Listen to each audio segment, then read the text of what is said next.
everybody. How are you doing today? So many lovely faces here. I just wanted to take a second to thank everybody at Konsoll who was able to make this happen. As Gabby mentioned, it's been a bit of a journey to get here, and it's taken a ton of resourcefulness and quick thinking and dedication to this event happening to collect all of us from around the world so we can be here to talk to you today. So how about a round of applause for the folks behind the curtain? Yeah. Okay, let's get started. This is creating a nightmare in Half-Life Alyx. So I'm Christine Phelan. I'm an animator at Valve, and I've been working with the company for about 11 years, and in the games industry for almost 15. Prior to Valve, I worked for Double Fine Productions and LucasArts Entertainment, and as Gabby mentioned, I've also worked as a freelance animator for short films and commercials, and by night I work as a wildlife ecologist, but that's a very different talk. Some of the titles I've worked on have included Star Wars: The Force Unleashed, Brutal Legend, Costume Quest. I was lead animator for Iron Brigade, and then once I got to Valve, I've worked on Dota 2, Team Fortress 2, and then finally Half-Life Alyx. And so throughout my career, I've had the opportunity to work with some incredibly smart and talented people. And much of what I'm going to discuss today is the result of the combined effort and creativity of the Half-Life Alyx team. And so one of the defining features of our company culture at Valve is that we don't really have any official job titles, and I recognize that I just told you that I'm an animator. But the line between our individual disciplines is a little bit blurry, and any one idea, regardless of its implementation, can come from anybody at the company.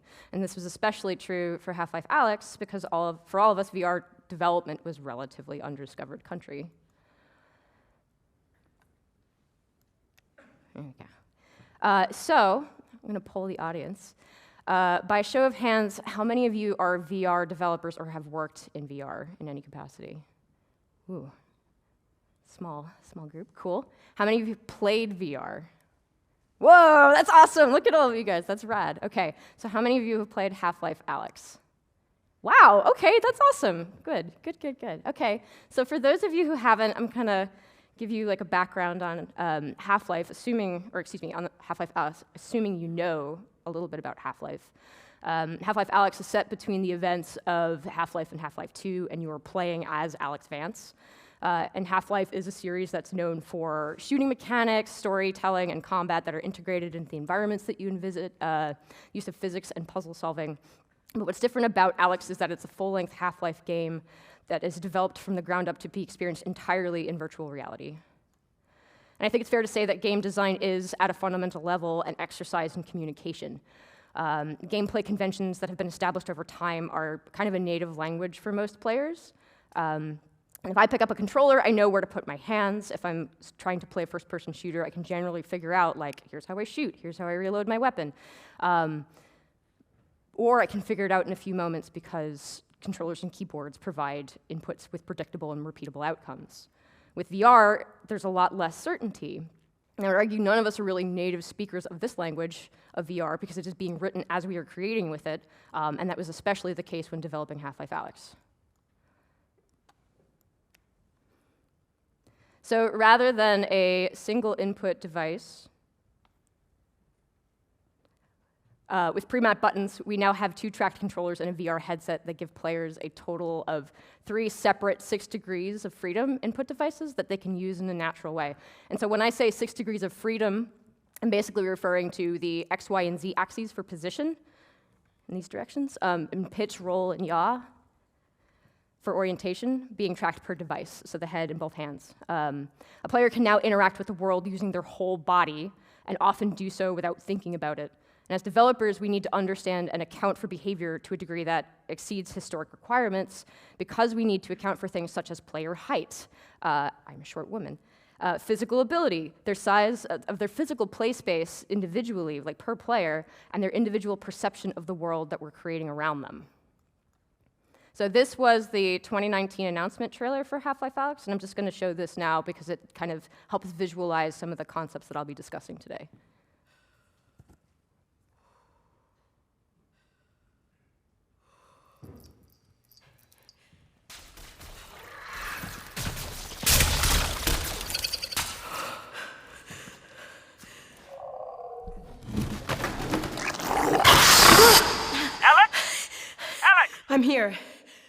So what's the plan? If we can get this weapon, what we're doing here could change things forever.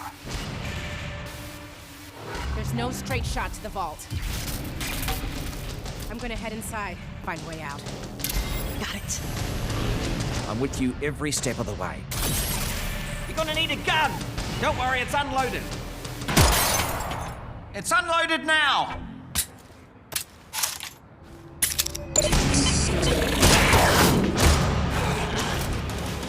Combine chatter's really picking up. They know you're coming. You need to get out of here, now. Approaching target.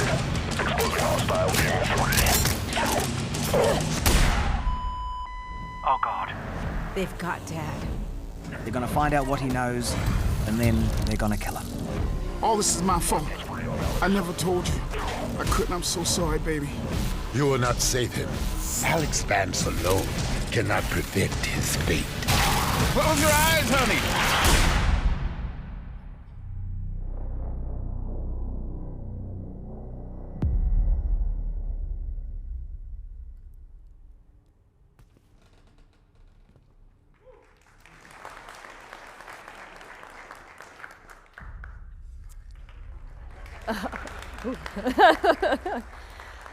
It's kind of wild to think that that came out in 2020. Where did the past years go? So during Alyx's development for VR, much of what we were creating was either a completely new design for interaction, a re-envisioning of existing gameplay concepts and creatures from Half-Life that needed to stay true to their original intention, or interactions that had real-world analogs that players would have expectations for how they would work. We decided to focus on finding gameplay elements where the player was encouraged to, or required to, interact with game using both hands simultaneously. And so we found this was even more interesting when the position and orientation of the headset was also important to that gameplay. The level of interaction can range from fine detail, manipulation of objects and physical interactions for puzzle solving, to larger concepts like movement, crouching, and use of cover. And the more of those elements we found, and the more players showed us what they expected to be able to do in VR, the more it felt like we found something that was worth building on. And this level of physical expression is incredibly powerful. For those of you who have played VR, I'm sure you know that. It affects the entire way you carry yourself in environments, how you observe your surroundings, and how you perceive scale. And so what was once a binary button press is now a gestural action, meaning that many established gameplay conventions, such as reloading your weapon or picking up objects in the world and moving through space, needed to be recreated to fit this new medium. And how the world and its characters respond to player actions also needed to be elevated to match player expectations for being present in those spaces. And we were doing all of this while using new technology, creating new tool sets, and working with hardware that were being built as we were working with them. So there were a lot of opportunities for things to go wrong. And so it probably goes without saying that playtesting was important for us. It is a core element of Valve's game development philosophy, and it is especially necessary for developing this project in VR. So today I'm going to take you on a journey into the development of Half-Life Alyx virtual reality told through the eyes of our playtesters. You'll get to hear and see parts of the world we were building as it evolved around our players, and learn the importance of understanding the intention of their actions and gestures as they interacted with it. While some of our work was reimagining existing mechanics to take advantage of uniquely VR qualities, we also created creatures and experiences that had virtual reality as their first point of contact for design. And so I'll be focusing my discussion on one of our more notorious creatures from the game, called Jeff, whose gameplay design and level underwent pretty significant changes throughout development as we learned what worked in VR and what didn't before shipping it in the form that players love to hate today. Jeff almost did not ship with the game. And so by the end of this talk, I hope that you will leave knowing the value of playtesting, especially when creating experiences for VR. And I just want to note really quick that this presentation does have some footage of player perspective screen movement, so lots of looking around rapidly, and some stuff with flashing lights. So if you guys have sensitivity to any of that, I just wanted to, you have been forewarned. Okay, so I'll be sharing footage of in-progress content and design experiments that were captured during our playtests. And I want to take a moment to describe that setup that we had, which had three main components that we were using to collect data. And so this is footage from a playtest about 6 months before Half-Life Alyx shipped. solving one of our multi-tool puzzles. It's a device that Alyx uses to hack her way into the technological barriers that stand in her way in the game. And so this main view is a game capture from the player's perspective in the headset with in-game audio. And this also includes audio captured from the headset mic so we can hear what players say. That's cool. I like how hard they're getting. The picture-in-picture window is a webcam that we have in the playtest volume that's recording the player's room scale physical actions, as well as their position and orientation while in the volume. And finally, we had a developer HUD that provided us with debug information like button and trigger activation on controllers, and other player state details like how much health they have, ammo, etc. And this also included the name of the map and the date and time of the playtest. And so the setup allowed us to simultaneously observe what players could see moment to moment, what actions they were taking in game, I like these and how body and hand actions affected their game state. And so we used OBS to stream and record these playtests, since fitting everybody into the playtest room while the player was moving around in that space was often impractical. And after the test was done, we would debrief them and ask questions about their experience, such as like, where did you get stuck? Usual playtest stuff, but then also investigate when they were confused about physical interactions that didn't go as they expected, or what they did expect to see and wasn't there. Much of this is playtesting 101, but with the added complexity of it all happening in VR, the setup worked really well to help identify bugs. Yeah! Man, that feels good.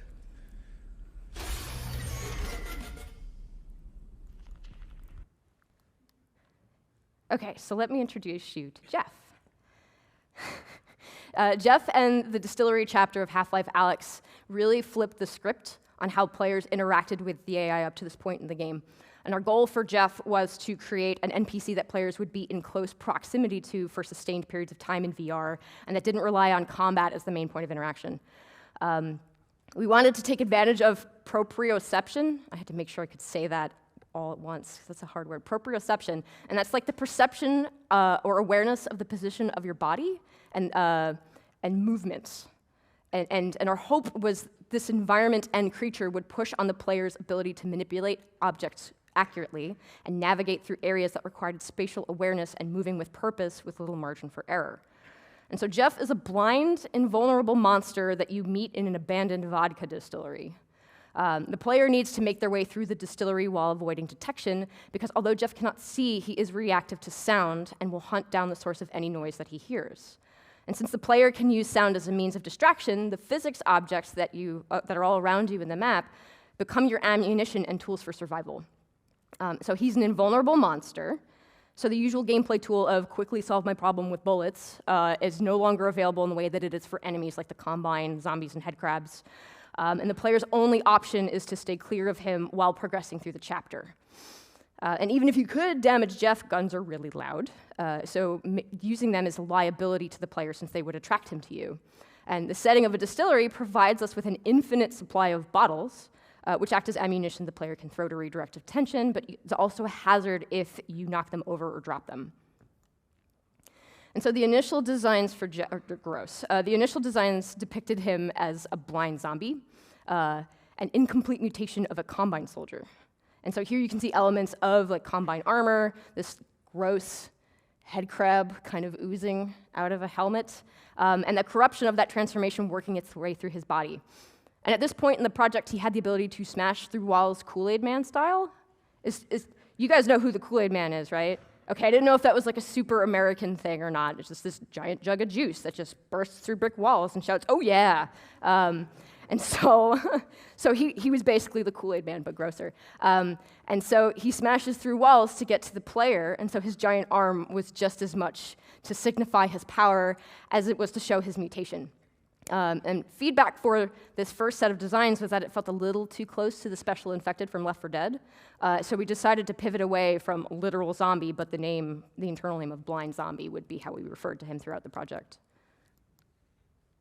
Okay, so since he needed to be able to smash through walls, what if he has like a giant robot arm? And if he's more mechanical, that's a clear signal for vulnerability or invulnerability, right? His next iteration was a sort of malfunctioning Combine engineer. This was before the map was an actual distillery and had more of a character of like an industrial space or abandoned apartment buildings, and so this made some sense. And while this emphasized the concepts of indestructibility and strength, conceptually it felt like a humanoid robot didn't really belong to the Half-Life world that we were building and didn't support the horror fiction as well as we would have liked. And while we were experimenting with his visual design, the idea of an infestation of alien Zen flora and fauna started becoming more integrated into the environments of Alyx. And it's a significant part of the identity for some of the maps in the game, and we began merging this theme into the designs for some of our creatures. One of the other creatures that I worked on was, I think it was called the lightning dog, but we referred to it as the reviver head crab, the one that would like dive into a guy and revive him and then drive him around like a little meat tank.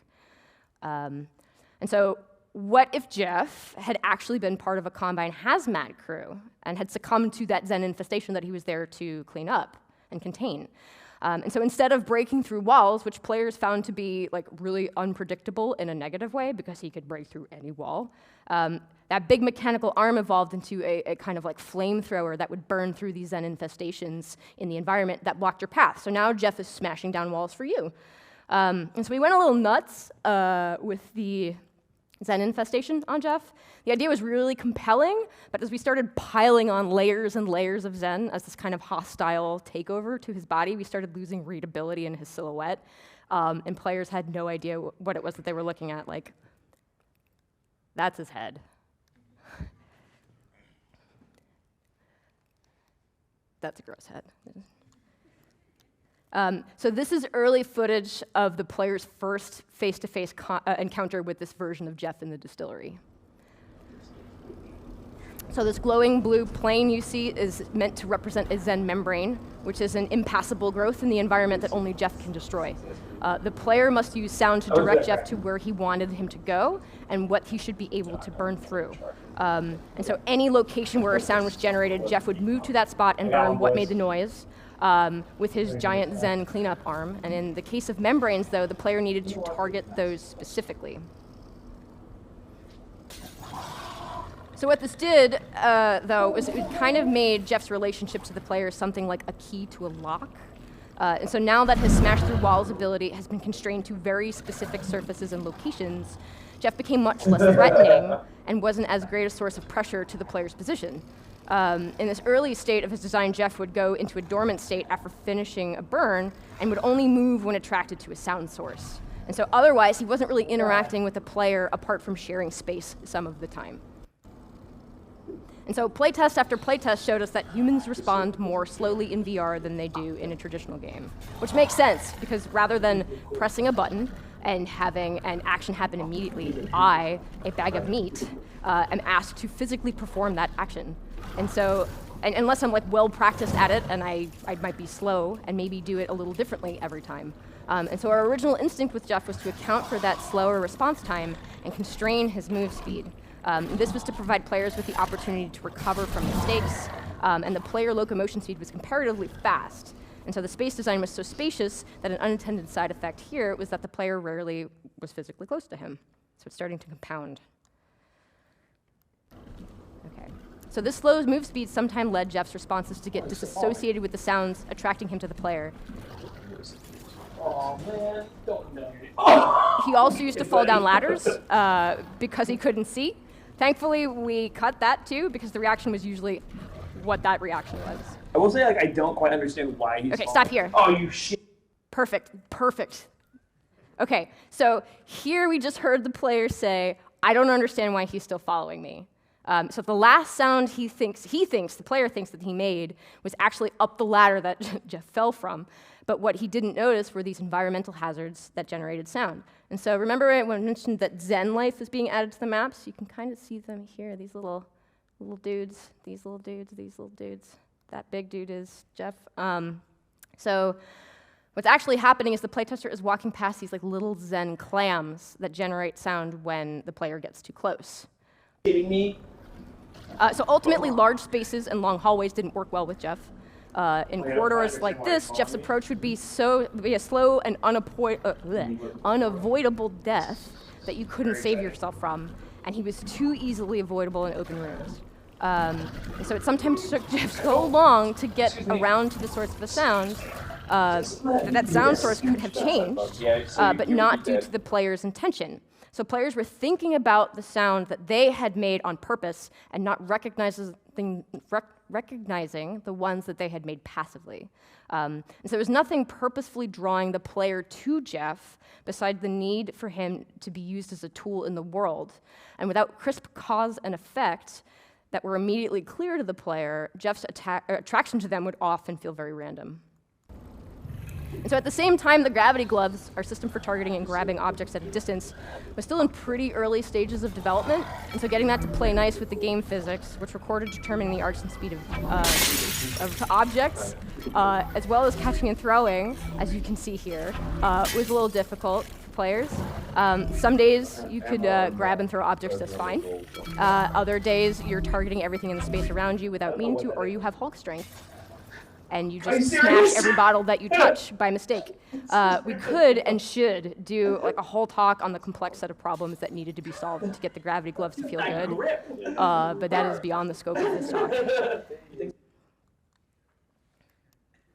So to the player, throwing and catching bottles should be a really simple action that has a kind of real-world analog. But the volatility of working with a system that was still under construction as a core mechanic massively affected the reliability of our playtests. So aside from the addition of gravity gloves, we were asking players to do something that they basically knew how to do, but the constant variability in accomplishing it and failure in the context of Jeff, which required accuracy and silence, was really frustrating to players and often clouded feedback for the entire playtest. The few instances where it was required to be in close quarters with Jeff were always highlights.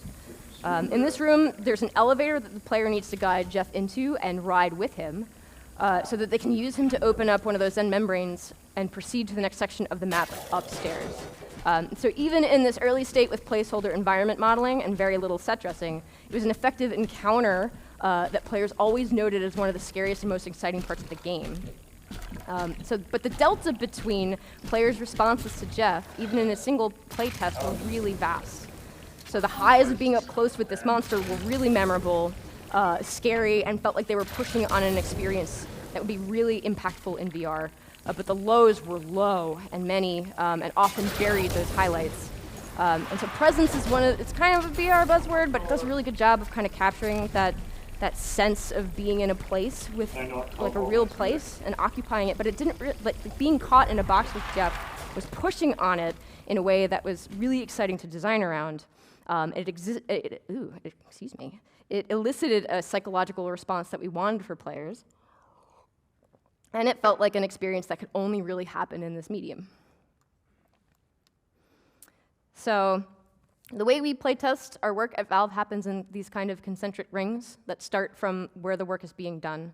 Our first playtester is ourselves at the individual level to ensure that what we're building simply exists in a state where it can be added to the game and tested within our cabal, which is our small working group, with the other people who are collaborating on kind of similar work or in the same section of the game that we're working in. And so for the distillery, we would aim for a weekly cadence of getting things built and prepped for testing, and then as a group, we would watch one of our internal distillery playtesters go through the map to identify any major bugs, missing features, and generally smoke test before we would invite people involved in other parts of the project to playtest our work with fresh eyes. And as the whole project got closer to ship, these tests would expand to the full Half-Life Alyx team and to play through the full game. And this was in preparation for the rest of the company and eventually friends and family to come and playtest. We don't actually have like a dedicated QA department at Valve. It is the burden that we bear to make sure that we eat our own dog food. And so we had our first company-wide playtest in the holiday of 2018. It was like around November, December. And it was a real day of reckoning for Jeff because it did not go well. First, the map felt really long. You were spending a lot of time with Jeff, but it was not quality time. Really, this was because Jeff was just not fun. In isolation, throwing and smashing bottles in VR is very satisfying. And we were confident in our ability to fix the accuracy issue with the gravity gloves, and we did. But we realized that setting waypoints for Jeff to go to wasn't really a compelling interaction in and of itself. And it made him feel really robotic. and the game design was fully transparent to the player. His relationship to the player, as a glacially slow key to unlock doors, was a burden. And this was compounded by the fact that Jeff would often get left behind, making the time between player decisions to open those doors and when it would actually occur absurdly long. And so our main mechanism of interaction with Jeff, throwing and catching physics objects, was still at a stage in development where players couldn't reliably perform that action the way they were meant to. This introduced a lot of noise, no pun intended, with how we gathered data during playtests for other elements of his design, and it was very risky to rely on this as a core gameplay component of the distillery if we couldn't get it working. And so finally, his response to sound was really unclear. Long travel times sometimes meant multiple sound events would occur, some of which were unclear or totally imperceptible to the player because they were caused by events in the environment that they did not notice. So it's Scary Monsters awesome on paper, but our implementation of these ideas was not landing.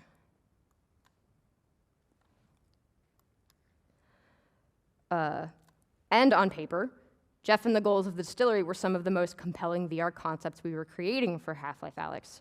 It encouraged physically interacting with the environment, player bodily awareness, and getting intimately close to another entity in the world. And at this point, we're basically a year out from shipping, and while the idea held a lot of promise, as implemented, they were actively failing. And so despite all of this, some of the most consistent product-wide highs that players cited were from interacting with Jeff. Brushes with death, or like last-minute saves that were specifically memorable because they were experienced in VR. And so as a cabal, we collated all of this feedback and came up with a series of changes that we hoped would save Jeff. So first, Jeff has to be an omnipresent threat, physically and psychologically. Physically, we changed his behavior so that he could wander while dormant and be loosely leashed to the player position so he was always nearby. We would decrease his reaction times, meaning that we would increase his move speed by 2 times and instantly kill players on contact. And we made the distillery much smaller, both in terms of the overall map size as well as the individual spaces within the map. And psychologically, we started leaning heavily into close calls, or these like narrow escapes. And to do so, we needed to get comfortable with making players uncomfortable, but make sure that we didn't burn them out. We had put so much effort into the player being able to see Jeff's actions and get away from him that we had erased all tension in doing so. We needed to clarify our sound conditions, and this was a confluence of multiple issues happening at once, and if sound was going to be core to his behavior, we needed to ensure that players were getting clear signals about that rule set.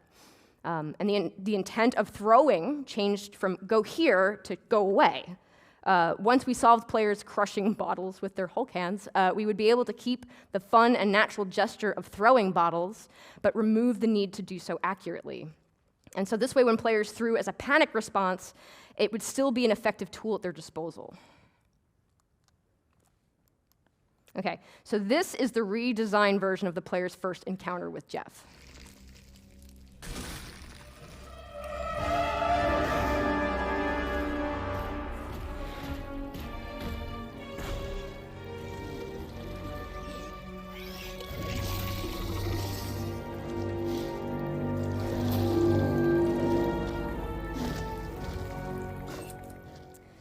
A lot of head crabs die because of Jeff.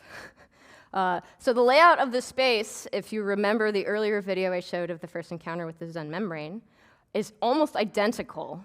But instead of Jeff opening that Zen portal for you, the player has to put themselves in a vulnerable position, crouching down and using both hands to open up that door to unleash a monster. And so the big change here is that Jeff is now applying pressure to the player.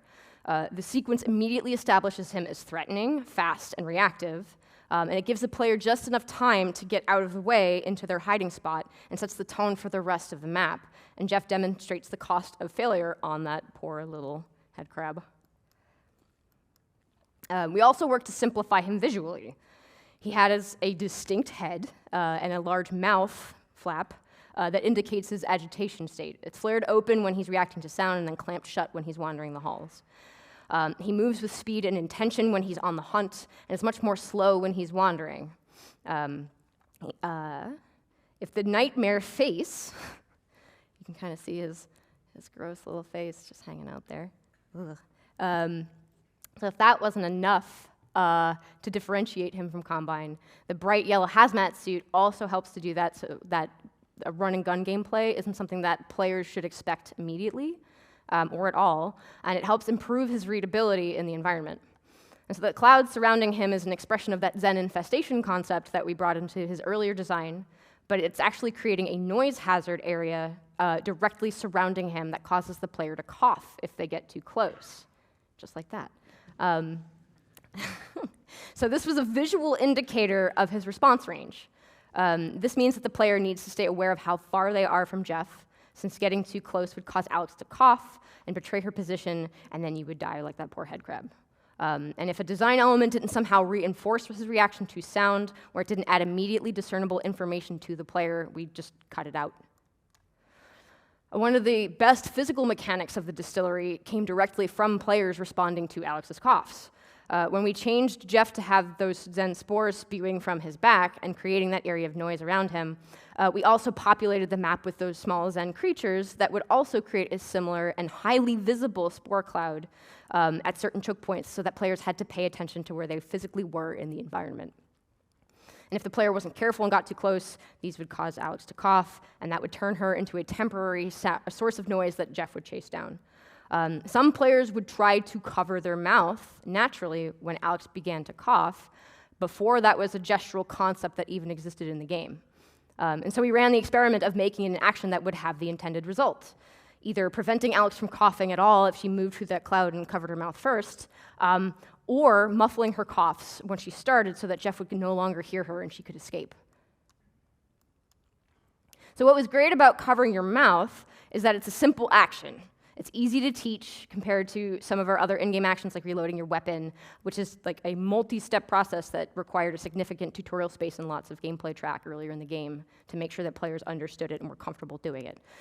This gesture has a real-world analog that most people are familiar with, and it's so natural that players would just do it unconsciously, like buckling their seatbelt when they get into a car. It just didn't even have to think about it, and it became this lizard brain process. And a gameplay bonus of this action is that players now needed to make a trade-off between throwing a bottle and not coughing, or being conscious of which hand they had free for interacting with some puzzle elements. And I cannot emphasize how late an addition to the level this was, like only a few months before we shipped the game in March 2020, but it was immediately something that players treated as a core mechanic. The map also underwent really significant changes as we worked to replicate moments that were consistently cited as highs, mostly crafted encounters where Jeff was close to the player, where the player narrowly avoided making a sound, and built track around supporting the pacing of those events. With this one notable exception, where we wanted Jeff to charge at the player like a freight train down a narrow hallway, we removed the endlessly long death corridors and made smaller, curated areas where Jeff was always visible to the player. The space was permeable enough that the player could slip away just in the nick of time, or he built in tiny hidey holes that the player could physically press back into in areas of high mortality, high player mortality. And so we'd think of building intentional opportunities for those close calls that players had always cited as a high. So the final version of the elevator that I showed earlier is a great example of a close call scenario where we constrained the space to be incredibly claustrophobic, but also carved out a little cubbyhole for players to hide in when Jeff got particularly violent. And also, as a warning to anybody in the audience with light sensitivity, this is the flashy video.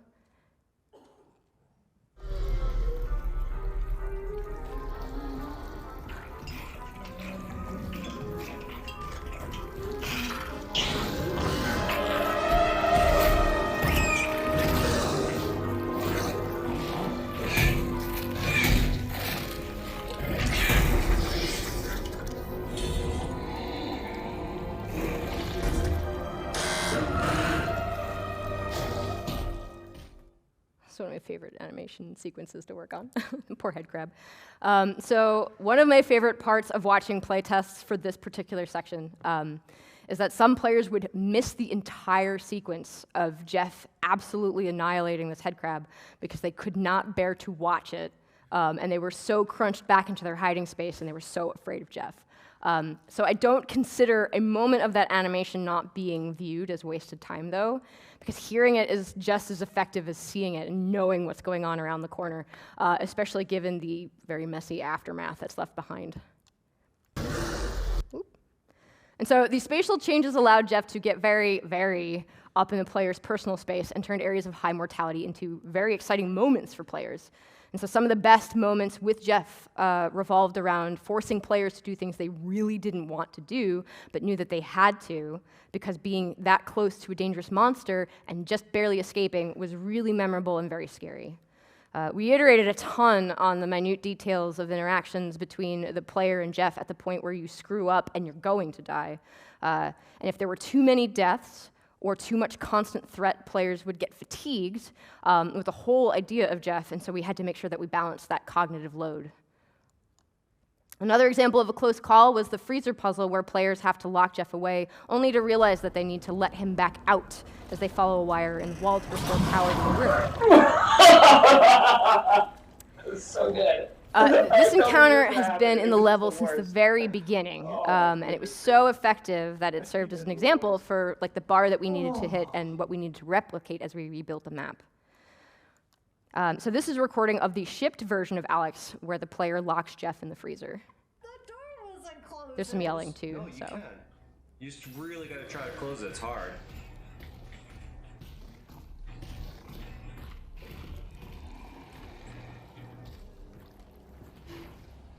Close the latch. That's the thing. Get the latch. Oh! Oh my goodness. Oh my goodness. Ah! Time limit! And this is where she has the realization that she needs to go back inside and let Jeff out. The really. Oh.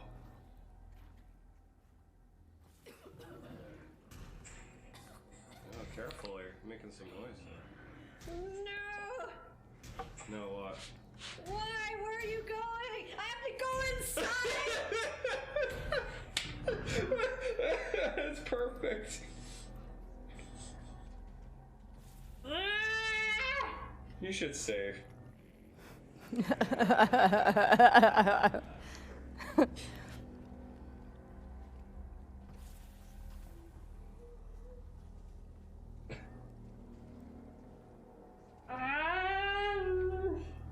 What a jerk!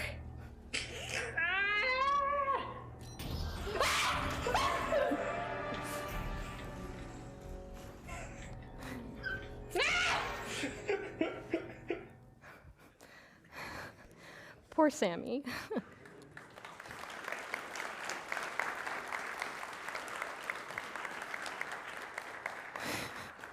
I love her feral animal noises so much.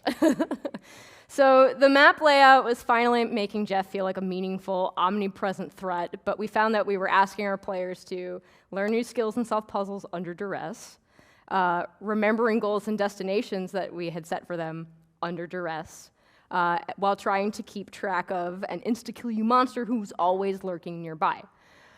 This was a major turning point. The distillery had transformed into one of the most explicitly horror chapters of the game and was sustaining levels of tension for extended periods of time.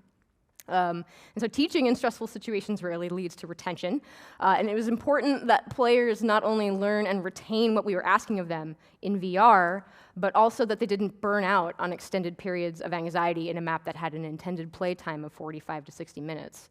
And so now we need to clarify, how do we treat sounds that were important to Jeff and the player so that their read was as clear as possible, especially for these stressful situations. So one of the elements of Jeff's design that we spent the most time trying to get right at this point was how he would respond to sounds that the player had made. This included noises that players made as they interacted with the environment, as well as those that they would make purposefully to divert Jeff's attention with thrown physics objects.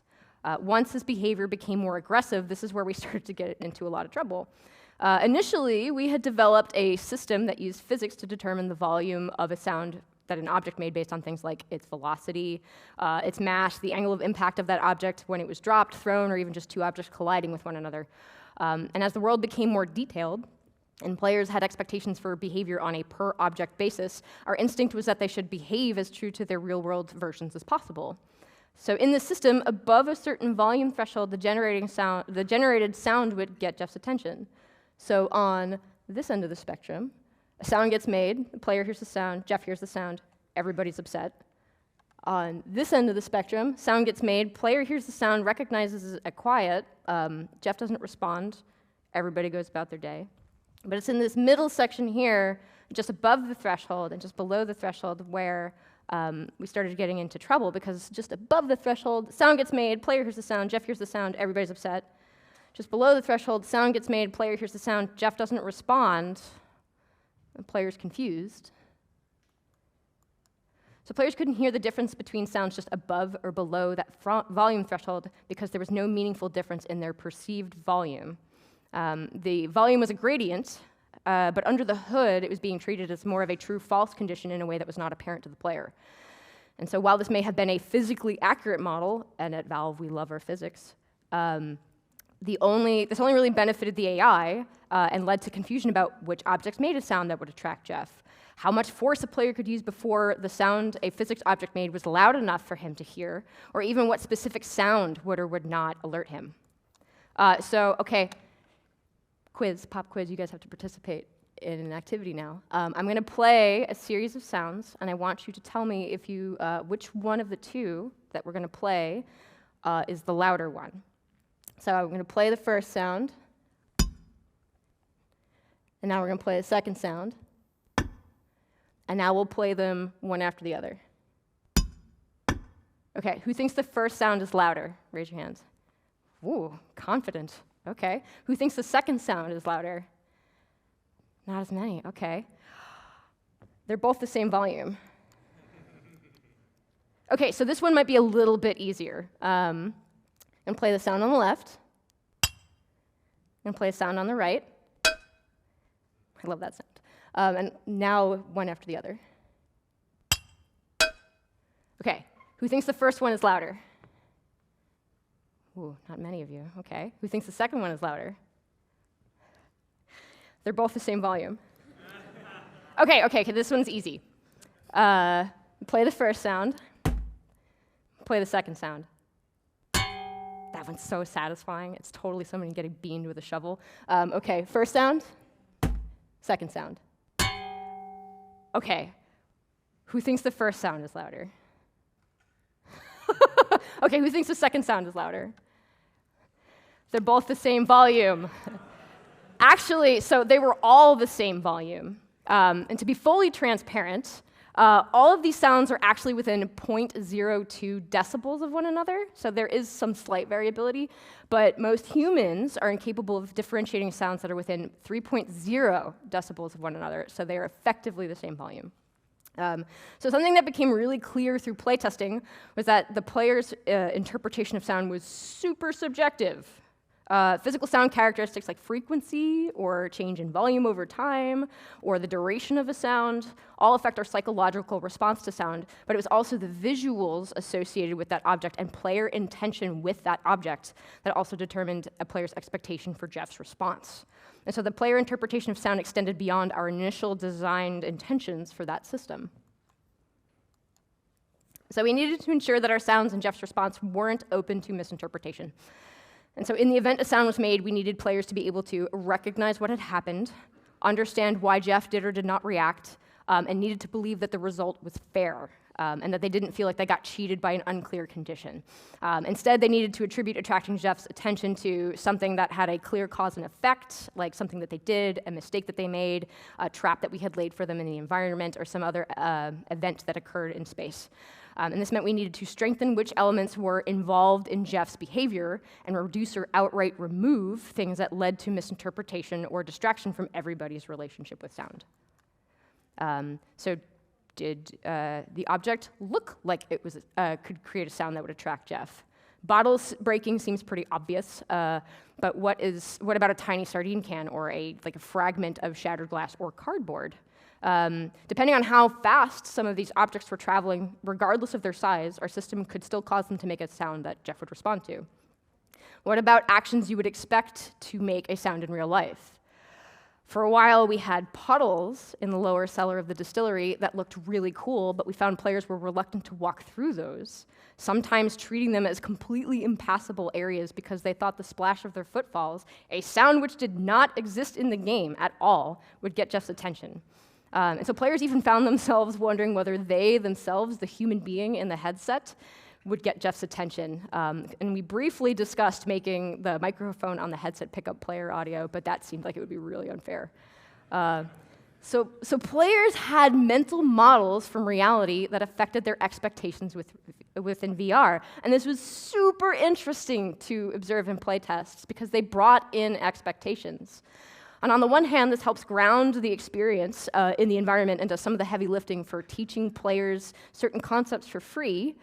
But on the other, it also required us to be really cognizant of the possibility that they were operating under expectations that we had not explicitly set for them about our world. And so we needed to make sure that we met those expectations with how we utilize certain objects and set dressing throughout the chapter, or explicitly taught players concepts that might otherwise be open to interpretation. So we started simplifying things. First, we changed the system so that any noise that was made was tagged as a sound that was either audible or inaudible to Jeff. No more fancy maths. This meant that the player wouldn't hear the same sound effect for an action that could have two different Jeff responses. Sounds were now much more easily learned since the response was the same each time. And Alyx's on-body sounds and vocalizations were ducked throughout the whole map, with the exception of when she would cough without covering her mouth. We also worked to pull sounds into spaces that felt conspicuous when it would trigger Jeff, things like higher frequencies and that high tinny sound that we were listening to earlier, and more subtle and bassy when they wouldn't.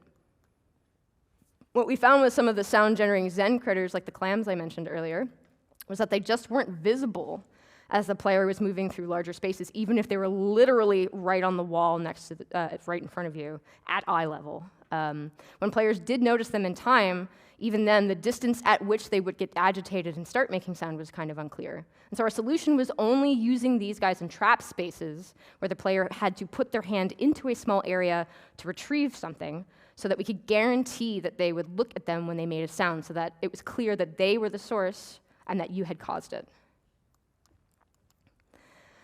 So we also pared down the list of eligible physics objects that we would use as set dressing in the map so that players had fewer special case conditions to learn sound behavior for.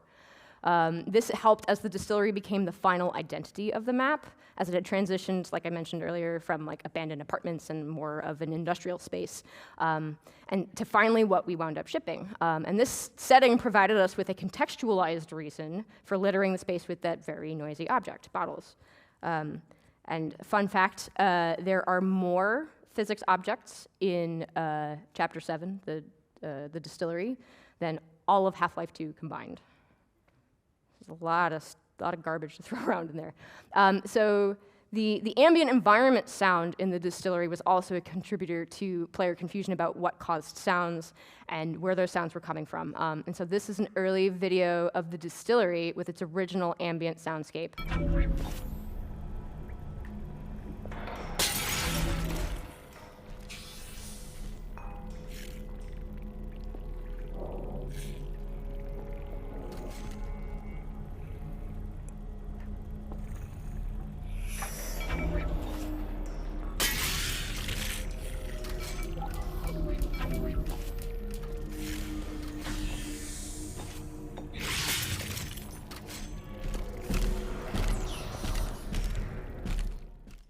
So there are a lot of active sounds happening in there, but many of them are not being caused by the player. So only the bottles smashing are player generated, and so we're gonna listen to it again.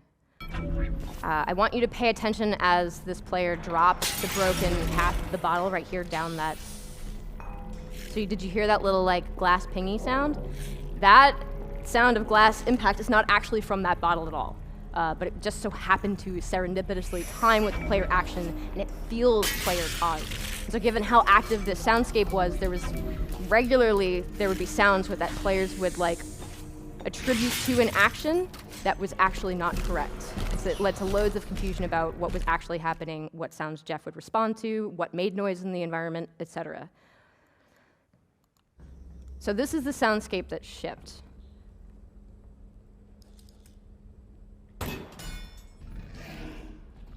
So the number of active sounds, so those that seem associated with an action taking place or details that had been added solely for texture, were significantly reduced.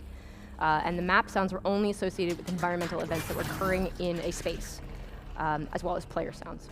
And this was with the goal of creating a kind of quiet canvas on which the gameplay critical sounds would live, so that there wouldn't be opportunities to confuse what was an ambient sound made to give the environment personality versus something that required the player and Jeff to notice it.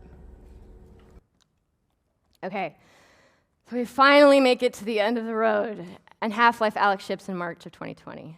Hooray. We shipped over Zoom, as Holly talked about earlier.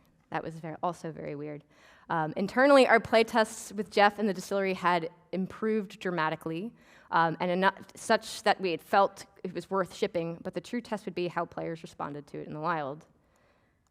So players absolutely hated Jeff, but exactly for the reasons that we wanted them to. And at the moment, the distillery is one of the most notorious moments in Half-Life Alyx, and is regularly compared to like Ravenholm from Half-Life 2.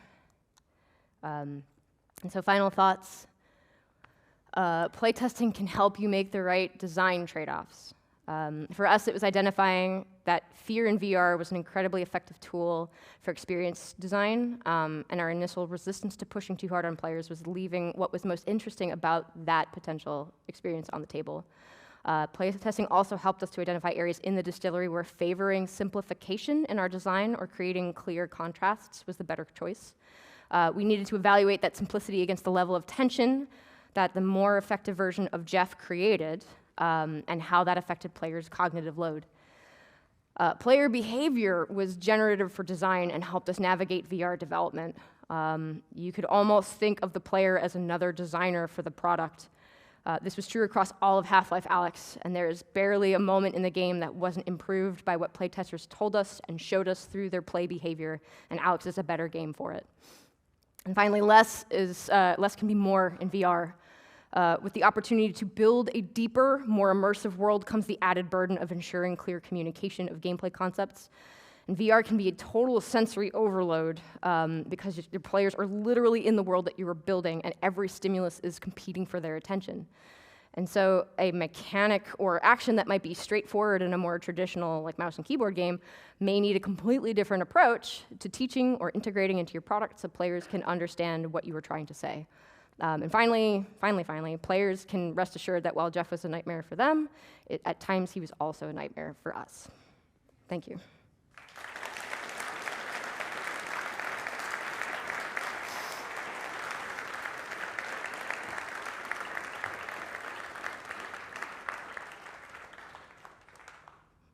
And if you have any questions, the microphone's right there. And if you don't have questions, I have funny VR videos to show you. First of all, thanks for a great talk. Very interesting. Thanks for a great game. Thank you. I'm a big fan. I'm curious, because your talk is about a lot about game design and sound design. And you, with an animator's background, like, what would your workday look like? Would you spend a lot of time working on the actual sounds as well, or do you mainly like do animation and then think about the sound?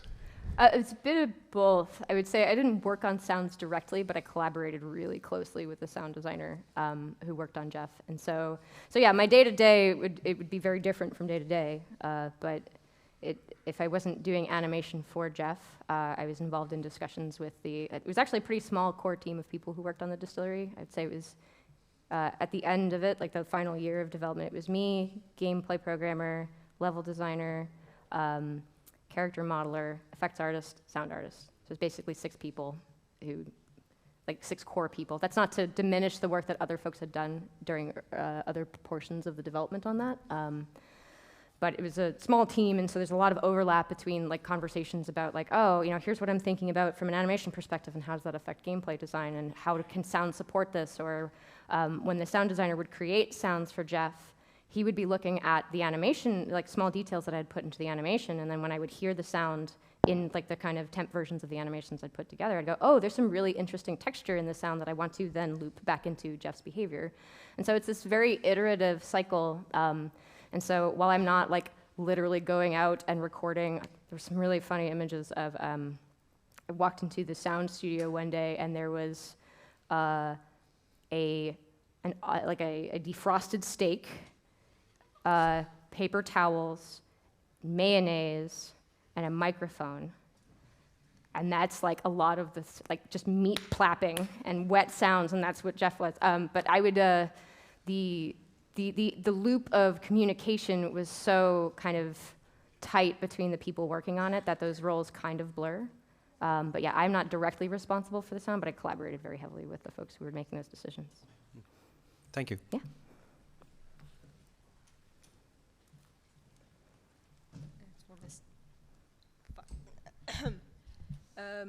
You said you were an ecologist, like at that time.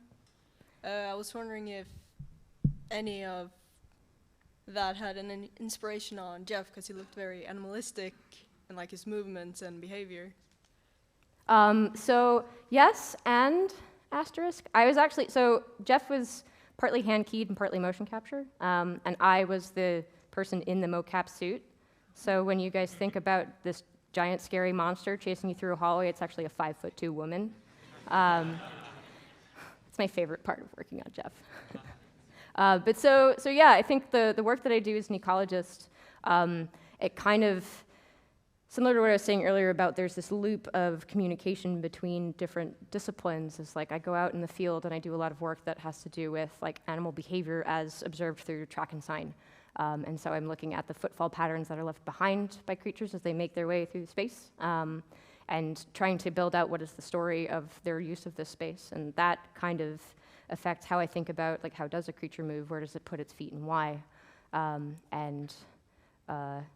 At least that's the argument I make to be able to go out and do science in the wild as an animator. But yeah, so it's I think it's really important for people to collect experiences and references from maybe not where they would normally think to.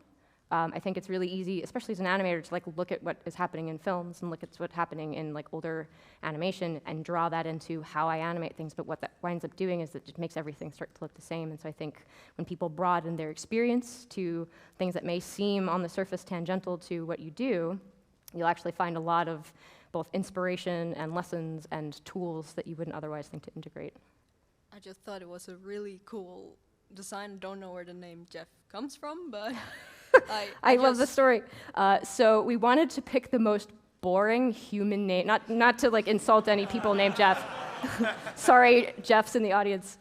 We just wanted to pick something that was just so absurdly normal as like a contrast to just this hellish nightmare. And just the way that there's a character that introduces you to Jeff, and he goes, oh, that's Jeff, just like, oh, Jeff. So that is why his name is Jeff. Good. I just want to say props on the design. It really made, just from the little things we saw here, made me really feel like it was hunting you actively, and that was like a really cool feeling. Yeah, he's scary. Like I was playtesting Jeff in all of his different forms for like basically 3 years of the 4 years of development of Alyx, and there were still at the end of the project like points where he would like burst through a door and scare the shit out of me. Like I knew he was there, I know exactly what his behavior is, and I would still be like, ugh. So, thank you. No, thank you. Final, just quick question. Sure. Yeah. Hello. Hi. Wanted to say, like, super great talk. It was really inspiring. I'm not a VR developer, so this is really insightful.